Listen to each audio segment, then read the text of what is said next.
Okay, let's get started here. If I can make my computer work properly. Um, so I'm just gonna say I did not get much done on marking your midterm. It is definitely on the way here for this week. Hopefully tomorrow I'll have some time. Yeah, so I think today, no, oops, screen is dead. Good job, Broussard. I always do that. Давай, пойдем. Nope, wrong one. There we go. Yeah, so I hope to get that working this week. Should be pretty close. So today we're going to start in talking about, we're doing sex and intimacy, obviously, and we're jumping into talking about hookup culture. That I collected from students. Hang on a sec. With this video from Donna Freitas, who sort of wrote the book, in a sense, on a lot of aspects of hookup culture. So it's about 8 minutes, so we are going to start with that. I'm going to turn the lights down here in a sec. Okay. That worked really well. Okay, play, Donna. That I collected from students. So, young adults believe they are supposed to be casual about sex in college. And so 45% of the students that answer this question about what do you think your peers think about sex at college, and 36% of the students at non-religious, private, and public institutions said, my peers are too casual about sex. So they made a differentiation between everybody else and themselves. Everybody is casual about sex, but I'm not. And then just about the rest of the students said, everybody on my campus is casual about sex. So they didn't make a judgment, they just said to be at college is to be casual about sex, though many of them don't feel that way themselves. Now I'm going to tell you, so the official social contract of the hookup, it really is, it's a social contract. So one, it's anything from kissing to sex, and I mean that, anything from kissing to sex. It's a broad spectrum of sexual activity. We often assume it's casual sex or it's sexual intercourse, but it doesn't have to be. It might be, but it might not. It could be making out in the corner for 5 minutes, and the reason why is because students like a broad umbrella for what a hookup is because there's so much pressure to claim that you're a part of it. And so often hookups are a lot more innocent than they might sound because so many students, especially young men, feel like they need to be able to claim high numbers. The other thing that defines a hookup is that it's brief. Some people just assume one night stand, but it might literally just mean like 5 minutes in the bathroom. I know, very romantic, bathroom kissing. So, but definitely brief. And then the third one is the one that really trips students up. So you're not supposed to feel any emotion. You are not supposed to get attached. And so communication equals bad. So you're not supposed to communicate because if you communicate, you might actually start to care. Then the fourth unofficial one I'll add is alcohol. So many students that I talk to will say things like, without alcohol, nobody would ever get together. Without alcohol, nobody would ever kiss. So, what do college students say about their hookups? So the students who talked about their hookups from my study broke up in the following way. 41% of them talked about their hookups as making them profoundly unhappy. So they used words like, hookups make me feel unhappy, abused, sad, disgusted, duped. So a lot of sadness. And then there's these 23% who are ambivalent, and 36% who are more or less fine. And I put them almost together because there's really a fine line between the students who say they're ambivalent and the students who are just fine. And so the students who are ambivalent use the word whatever all the time, which is why I like to call them the whateverists. So they would say things like, hooking up is whatever, it's whatever, it's whatever. And so, therefore, they're the whateverists. And then you have this other group, they're the happiest bunch in the hookup crowd, I think, and they say that their hookups are fine. And that's it, they're fine. Not fantastic, not fabulous, but fine. And I think we often assume that a hookup is going to be this very exciting, wonderful, freeing experience of sexual intimacy where you're at a party and you see someone you think is hot and you tell your friends, look at the hot person, and then you go and you conquer the hot person and you're like, wow. And it's more like the way the students describe, you're drunk, You're at a party. You're sitting on the couch. It's 3 in the morning. You're looking around. You don't know where your roommates went. You're tired. You don't know how you're getting home. You look next to you. There's this person. They look at you. You're like, all right. And so those are the fine, ambivalent sorts of hookups. Not so exciting. Which brings me to, hookups are efficient. Now let me explain that. That's not my language, that's the student's language. I remember the first time I heard that, I started hearing it a couple of years ago when a student told me, well, you know, hookups are efficient. And I remember thinking, efficient? You know, like, you mean like a vacuum cleaner? So I think, the students are getting, that group, that whatever's group in the middle, they're getting bigger. Students are getting more ambivalent about sex. They're getting better at the hookup contract, right? Because to not care is to be ambivalent, to be whatever about it. So hookups are efficient, and when you ask students what they mean by that, they will say, well, we're really busy. We're also overscheduled. We have such long to-do lists. We have so much to get done. Everything is go, go, go. We're always on, and everyone expects that of us. We have no time for relationships in college. We have been told by the forces that are, but we gotta get our sex done, kind of like you gotta get the dishes done. That's how they talk about it. And so hookups are efficient. So it's efficient sexual intimacy. So students on college campuses today, if you talk to them, they will often tell you that they believe hookups are their only option. And there's a lot of suffering in hookup culture. There's a lot of sadness. There's a lot of alienation. And the ambivalence that I see growing on college campuses around sex, I think, is a form of suffering. So I want to mention romance and dating, because in the middle of all this hookup culture and this hooking up and talking about how sad they are, how ambivalent they are, or how efficient hookups are, if you ask students today about dating, they get all excited. And so I asked every single student for my study, so what's dating like here? You know, do people date in college? And I got the same answer over and over again, which was something like the following. Nobody ever dates here. People don't date any college anymore, and we're not allowed to date. But then they would finish, but I wish they would. I would totally go on a date if someone asked me, or like I would ask somebody out if it wouldn't be weird. And so I heard this so often, over and over again, this, you know, there is no dating, but I wish there would be. That I got to the point where at the end of my interviews, I wanted to tell the students, listen, I know you think that nobody ever dates here. However, when you leave this room, someone's gonna be waiting to come talk to me. If you think they're cute, you should totally ask them out, because believe me, they wanna date you. If they're not your type, just come back, I'm here all week. So, lots and lots of interest in dating, but lots of unfulfilled dating going on. So students want to date, they feel like they're not allowed to. And the other thing, and this is both men and women, by the way, everyone assumes women want to date, men don't, but both men and women want to date, and men will tell you this behind closed doors. The other thing they yearn for is romance. So much yearning for romance. And what I learned from students was, ironically, in the middle of hookup culture, romance is very chaste. Romance is talking, it's just talking. It is talking for hours, like 5 hours. So, and not just anywhere, not like in the hall of your residence hall. So it's talking for 5 hours in a really lovely place. Like ideally there's a picnic blanket, ideally there's stars, or perhaps 100 candles lit in the room. As a former res life person, I remember thinking, but you're not in your residence hall room because you might burn the hall down. And so lots and lots of yearning for romance. And if you remember, I said that one of the things that defines a hookup is no communication, right? No connection. Well, romance to students is connection. It is knowing and being known. It's having a lavish amount of time to do that. It is just talking. Now, here comes the quiz. You don't have to do the quiz. Okay. There we go. Okay, so I introduced this kind of last time. I'll just go over it really quickly. Donna Freitas, really cool scholar, really interesting person. She's been a little bit all over. I think now she's landed at University of Notre Dame. She's written a bunch about, religion and sex, and she's written some interesting books too about technology and happiness. So a book called The Happiness Effect, which we'll talk about later in the course a little bit, which is also a really interesting book.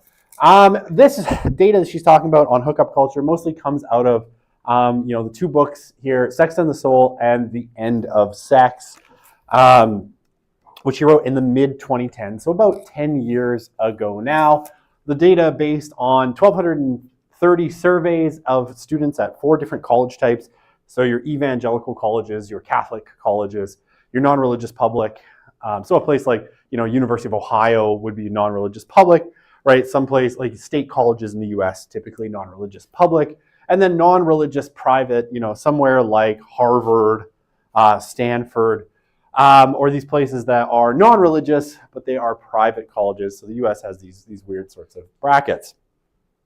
Most of the data, as I think I said last time, comes from the bottom 3 types. The evangelical schools are a little bit different, but the 3 other types are roughly similar in most ways. And yeah, she did. Oh yeah, please.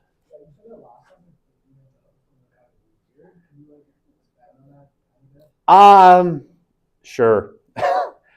They have a very different culture. How to put this? Evangelical schools had how did the students describe it? A real push, especially in the last 2 years, but in the senior year, especially on marriage, right? So people wanted to get married coming out, and it was often, as Freitas described it, seen by seniors, especially senior girls, as a big failure if you didn't have an engagement ring on at graduation and if a wedding wasn't shortly to follow. I think the quip was, part of the guarantee of evangelical schools is a ring by spring or your money back, except you don't get your money back. So a couple of really weird things end up happening at evangelical schools. One, the boys, like the men, are terrified of dating, specifically because so much commitment is implied, and they're like 21, 22. And not especially ready, especially in the kind of slow life plan culture, to consider getting married. So they are a little bit scared. So they've created their own sorts of like dating culture. Things like, what do they call it? Frugaling, where basically you don't date, but you're seen around with someone, but always in extremely public places. So you can get to know someone, have great conversations, and all of this kind of stuff. But you wanted to always be on the edge where you're not quite dating, because the second you were dating, then there's implied commitment. Then what are you getting married in the spring or in the summer after you graduate? And a lot of people, not just men, a lot of women didn't want to either because they didn't feel ready. But there's a lot of pressure at evangelical schools to get married, and get married kind of on the young side. There's a bunch of other ones. Obviously, sex is treated in a very different way in evangelical schools. Much more like hookup culture doesn't exist in the same way. It's much more about like remaining chaste. And then if you do end up having sex, it's seen much more as both a personal and spiritual failure. And things like this, right? Which a lot of things which go along with that evangelical Christian culture. If you want to hear all about it, next fall you can take my class on the sociology of youth and religion, in which I go into like excruciating and painful detail on this. It's online. It's very easy to take. Anyway, you don't have to, but I mean that's kind of the gist of it. But yeah, there's just a whole different culture where hookup culture is seen as bad and yucky. And yet everyone still kind of wants to have sex, but also is terrified of getting into a relationship because it might imply that you're going to get married. And if you're 22, a lot of people just aren't ready for that level of commitment. So that's how the evangelical schools are kind of wonky and different. Okay. Is that good? Okay, perfect. All right. Yeah. So she did 3 things, right? Surveys, interviews with students face-to-face, and then online journals. Where she asked people to kind of record what their romantic and sexual lives were like. And she suggested in the book that this is actually one of the more productive ones, because people were even more honest here than they were in, say, face-to-face interviews. There was less social desirability bias. Something to think about if you're ever doing research on a particularly sensitive topic. Okay, so I know she said this. I love this picture. You have a new match on Tinder.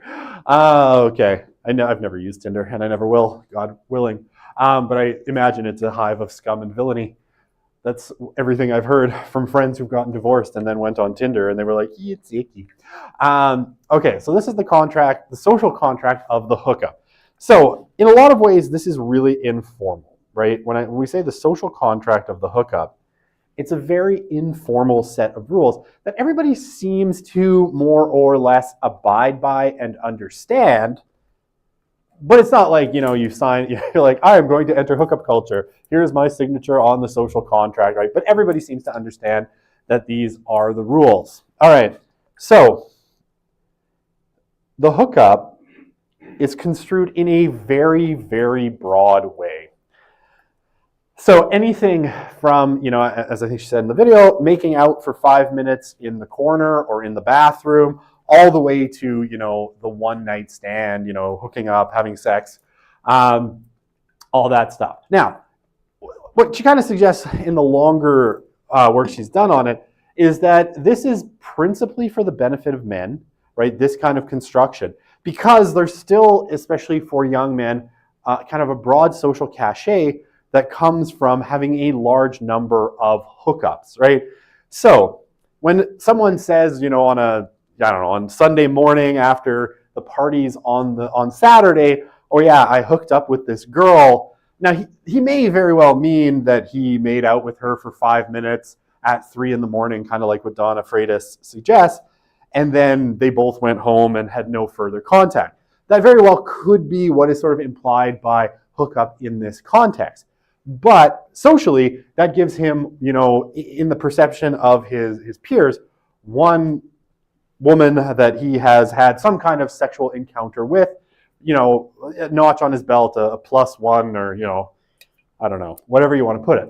So it's generally good for men. It's a little bit less positive for women because there still seems to be this cultural standard. I guess, I don't know if any of you have seen all the clips floating around on YouTube of the whatever podcast where they bring on OnlyFans girls or women who've slept with lots of guys, and they have someone else berate them for the fact that they've been with lots of men. And they ask people about their body count and then it's like, oh wow, that's a high body count, right?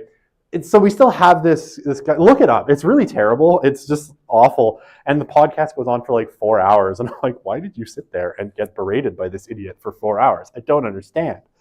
Why does anyone subject themselves to this treatment? Don't get it. It's not for me. But I see the clips floating around on YouTube, especially YouTube Shorts, where they excerpt some particularly, silly exchange.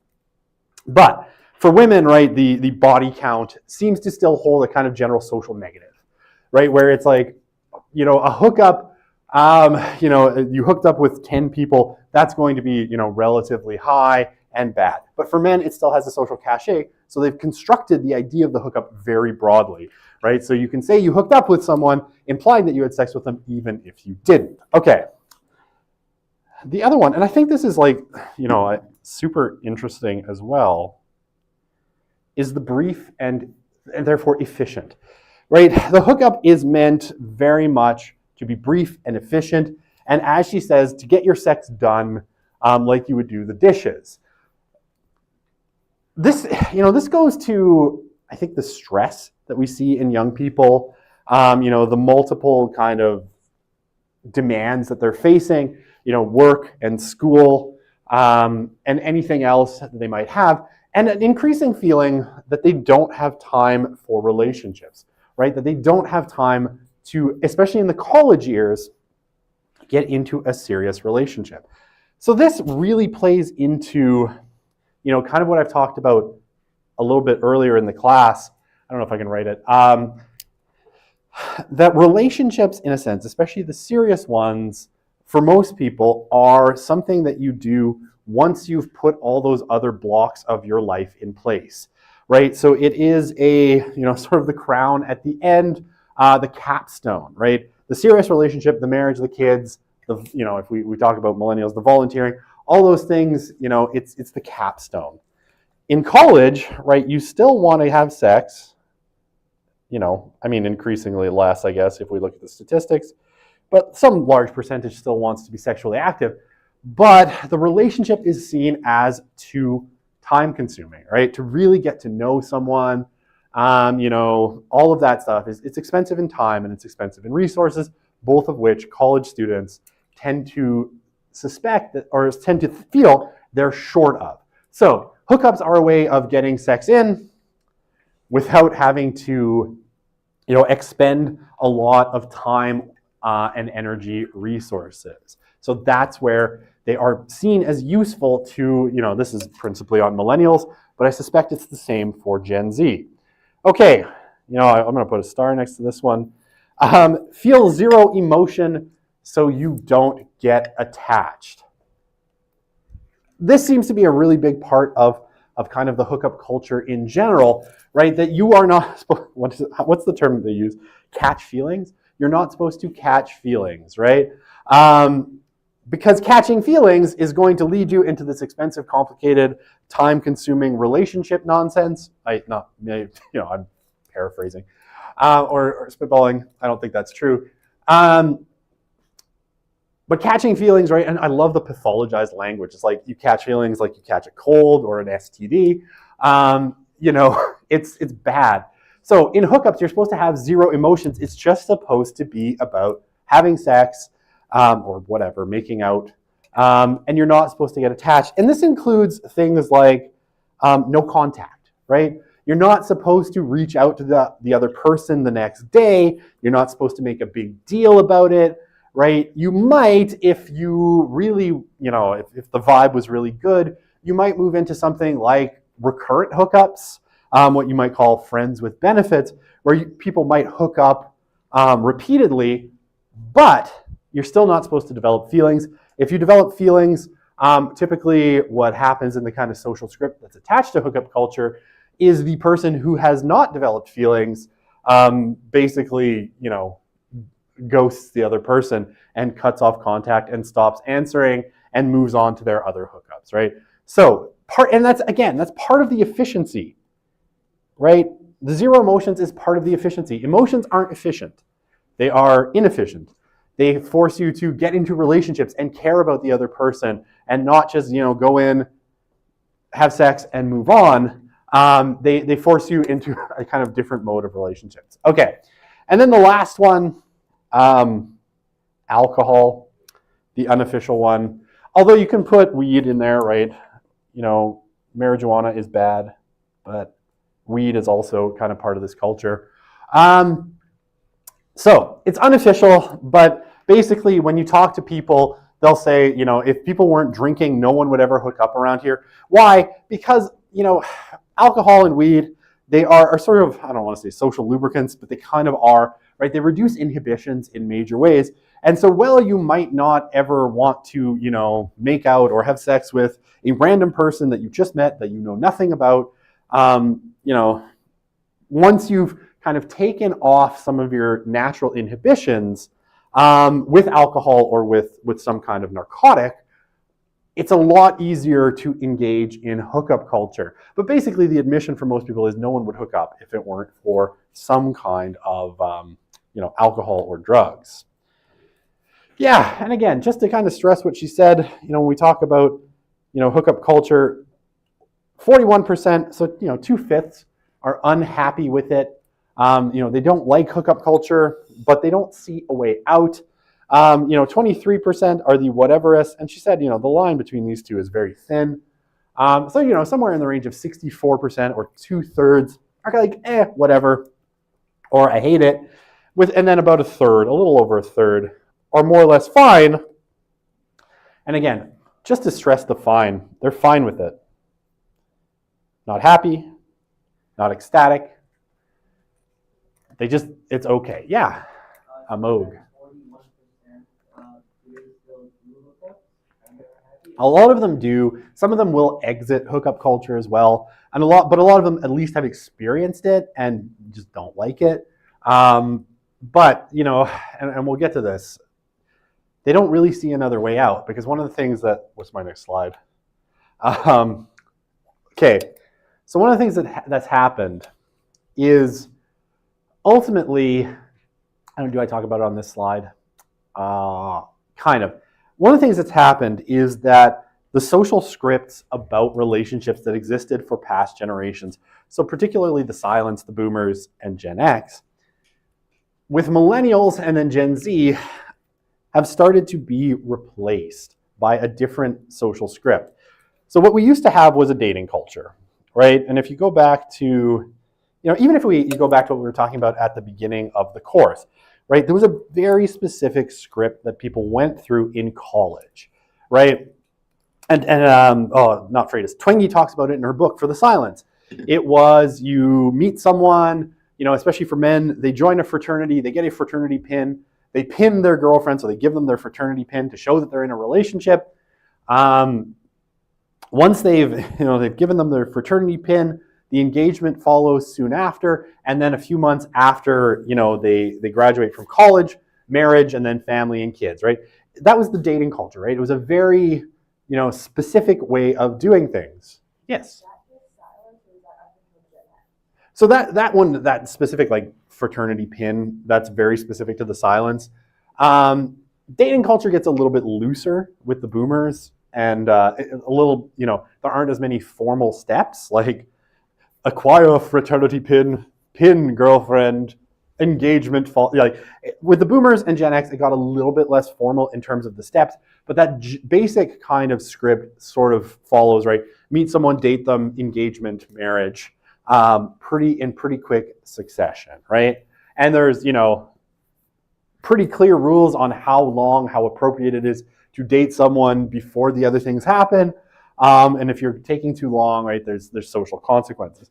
This all kind of falls apart with the millennials. Millennials, as part of that growing individuality, reject a lot of these social scripts. And along with that, we talked about it when we talked about Smith and Snell's work on the millennials. They think they're very enlightened in terms of sex, and so they start to create a new kind of cultural script. Mia.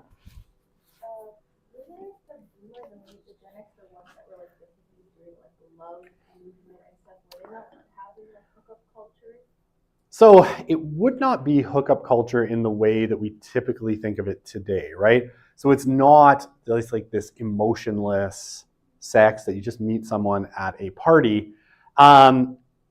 That appears, you start to see that language with Gen X, things like they would have called it a one-night stand. With boomers, you're more seeing people in relationships, right? There is a bit of free love like in the 1960s and 70s where it's like free love, that fades relatively quickly, right? And they move back into the date. And again, even the free love thing was marginal, able to delay pregnancy because of birth control, for sure. But like straight up hookup culture is something that really only appears maybe to a very small extent with the kind of later part of Gen X, but definitely with kind of millennials, much, much more. You get kind of hookup culture. Did I answer your question? It's millennials and Gen Z. We're still, sort of figuring out what life for Gen Z is. And I mean, as we've kind of said at the beginning here, Gen Z is having sex later than millennials did. So we're seeing delays and reductions in how much sex people in the kind of hookup culture rather than dating culture for most people, for a lot of people. Again, there's still dating culture around. It just is less well defined. Okay, good? Okay, perfect. I forgot what I was saying. Well, Mia gives me a funny smile. Okay, right.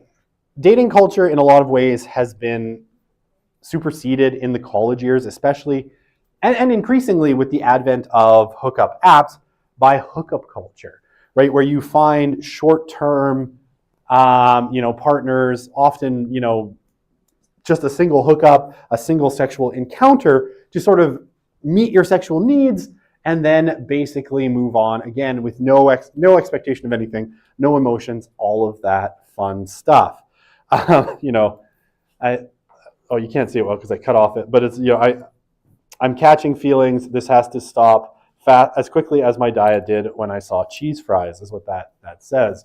Okay, so Freitas and, I think it's Carrie Keenan, two scholars, they were at Boston University And basically, this is one of the things that they noticed. And Carrie Keenan, and she invited Donna Freitas in. They were doing, and you can find it all. This is in a documentary called The Dating Project. Basically, in classes they were doing with young millennial women, one of the things they said was that they saw a lot of hookup culture and a lot of regret, right? So Keenan, I think, describes it as, she would do this class, and it was on spirituality and sex.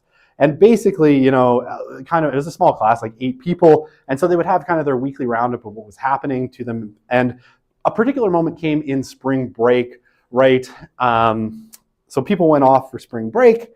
And one particular young woman who'd been quite proud of the number of hookups she's had, went on spring break down to somewhere tropical, and basically came back and said, over spring break, she hooked up with a bunch of people, and described it as kind of gross, and said, she's kind of done with it, but admitted that she didn't really know the way out of it. So from this, Freitas and Keenan have sort of drawn the dating culture has been superseded by hookup culture, right? Where a lot of people still want relationships, right? They want relationships. And again, if you listen to what Freitas was saying, it's not just women, right? There might be this temptation to think, oh, men just want hookups, women want relationships. Actually, both of them seem to want relationships. However, the culture has prioritized away from them towards hookup cultures. And it has created what could only be described as a very, very confusing cultural script as to how you get into relationships with people. So, hookups can be, and are seen by a lot of people, as a hopeful path to relationships, right? So it starts with you hook up with someone. Hopefully, if things go well, you move to multiple recurring hookups, friends with benefits, and then, you hopefully both of you catch feelings, and then you can begin to date. However, what tends to happen is that one person catches feelings, the other person, I was going to, ghost them. And so then, with that particular pathway closed, you return to step 1. And so it goes in this kind of cycle, from here to here, over and over again for a lot of people. They want to get to this phase, but they struggle to. And so you get a whole bunch of kind of interesting language that pops up. For millennials, things like the define the relationship talk, or the DTR, where you've been here, right, for a bunch of time. You're hooking up, you're friends with benefits, maybe you start staying over at each other's houses. They have socks at your house, you have socks at their house, a change of clothes and underwear. And then you're like, okay, well, what is this relationship? Are we dating? Are we not? I don't know, because there is no legitimate script. Like, if we've slept together 20 times, are we now dating? And it's like, no, we have to actually, define the relationship. We have to sit down and have this awkward conversation of, am I your girlfriend, or, just your F buddy? What is actually going on? Okay.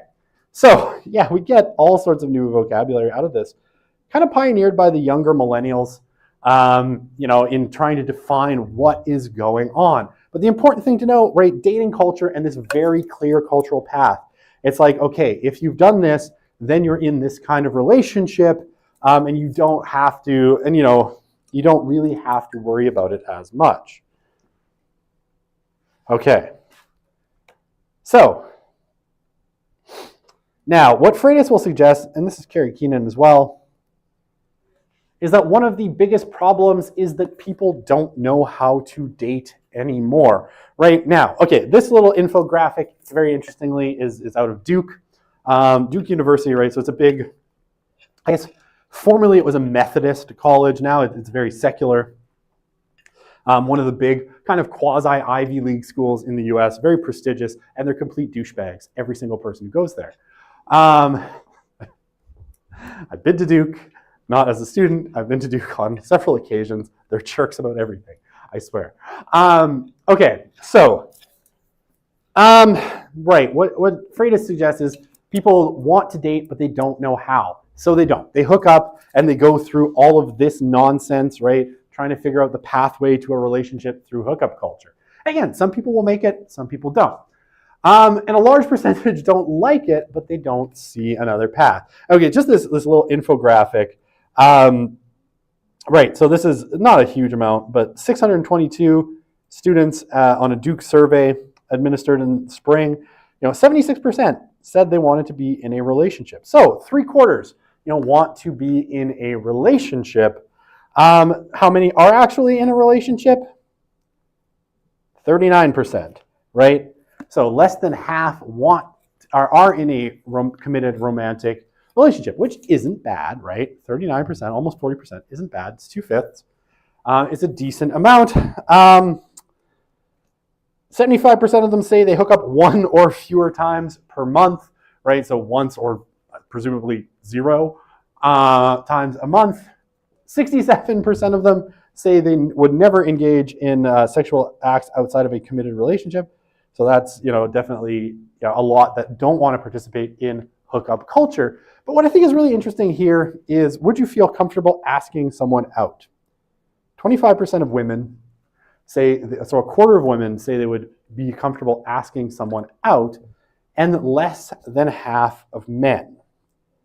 Now, I've heard anecdotally that this has gotten worse, and especially for men. And again, I don't have any stats on this. This is just like cultural zeitgeist, that especially in the kind of era where showing, attention to women can be construed as creepy and gross and, all sorts of things that go along with like the Me Too movement, that men have become increasingly wary of asking women out simply because, they don't want to come off as a creep, right? That you're, stalking this person or making them feel uncomfortable, unwanted, romantic or sexual attention, right? Creepy. And I mean, of course, I think we've all seen, the videos of women taking videos at the gym, of men who are looking at them, and this all has kind of a deleterious effect on men's willingness to approach women who they find attractive and might be interested in dating. I mean, some of those guys are quite creepy, but whatever. I'm not saying all the gym bros who stare at women are okay and they're just scared because women are filming them. Although, do you really have to film your workouts? I don't know. I don't know why people do, but clearly I don't work out that much, so maybe there's something to it. Okay, so how am I doing for time? I'm doing okay. Okay, yes, we're doing okay. So the romantic ideal, as Freitas kind of articulates it in that video and in her book. So at all 4 college types, right? So this includes our friends, the evangelicals. So what do people say their idea of romance looks like? So it involves mostly talking and getting to know someone, right? And so, in that video, Freitas says it's about knowing someone and being deeply known, right? It's about really, really knowing a particular individual. And that person, I think, that person being interested in you as a human being, not just, an agglomeration of sexual organs that one might, use to efficiently get sex done. Romance is, as she says, rather chaste, right? So it involves things like long walks, coffee shops, picnics, and all of these kinds of things, right? So things, stargazing, driving around in your car and just chatting, listening to music, right? Hanging out in lovely places, talking about lovely things, and having someone really, really interested in getting to know you as a human being. Very few people said that romance involved sex. It can lead to sex, right? It can be a pathway to sex once the romance is established. But, someone trying to get in your pants was not immediately people's idea of romance. That's not really what people wanted. They want, and this is the important term, she uses it, connection. I'm sorry, my pen is on the fritz, but connection, right? They want connection.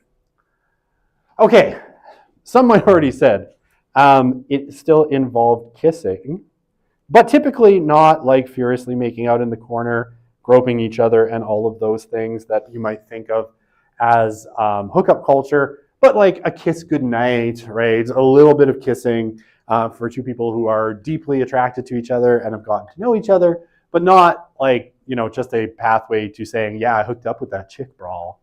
That's what I think Gen Z sounds like, apparently. Like Southern California surfer boy who's been on weed for too long. You all sound like that to me. I'm sorry to tell you. No, I'm kidding. Of course, that's not true. Even the women sound like a South California surfer bro. Okay, virtually no one said that drugs or alcohol, especially in excess, was part of their idea of romance, right? Maybe a glass of wine with dinner, but certainly not getting completely, blind drunk to the point where you'd basically make out with anyone. You don't even remember you made out with your friend's dog on the sofa. That's how drunk you were. No one said that was part of their idea of romance, right? It is very, very chaste. It is very much, a kind of traditional idea of romance. Yes, I just drew a heart on that sunset, and I'd do it again, I swear. Okay. Okay. So, I mean, kind of as we've established, broadly speaking, younger millennials, Gen Z, are having less sex than older generational cohorts did at the same time. Rates of marriage are dropping precipitously.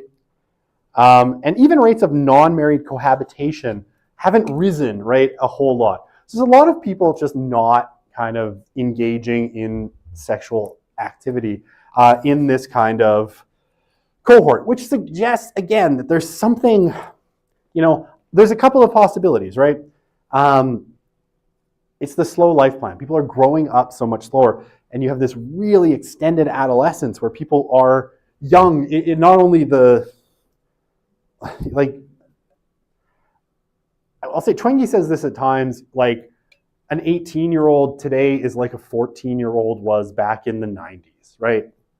Or in the 80s, right? In terms of maturity, in terms of life experience, in terms of attitudes, right? So people are growing up a lot slower, and that definitely plays a role. But there's a lot of people too, and we'll talk about this. We'll talk about why I think at least technology plays a big role in this as well. There's a lot of people that seem to be very wary of sex, particularly because of how they've been introduced to it in very interesting kind of ways. So people are growing up slower. There's no question of that. They go out less, right? Netflix and chill has become Netflix and by myself alone forever. And you can't make out with someone at a party if there is no party and you're not there because you're playing video games or watching Netflix. So that definitely plays a role. But also there seems to be a kind of wariness about sex, about the opposite sex, especially if you're a woman and you're worried about men. We'll talk about that in a sec. Let me just run through the stats a little bit. Right, so we are talking about, have you ever had sex? If you look back at 1991, and this is for young people, right? It was over half. Today in 2015, and this is from the CDC, it was 41%, and this number has gone down since then. Sexual intercourse before the age of 13, by the way. 10, we had 10.2% versus, today, or 2015, 3.9%, which yay. That's actually a good number. That's a very good number. But, it definitely suggests that some sexual norms have changed.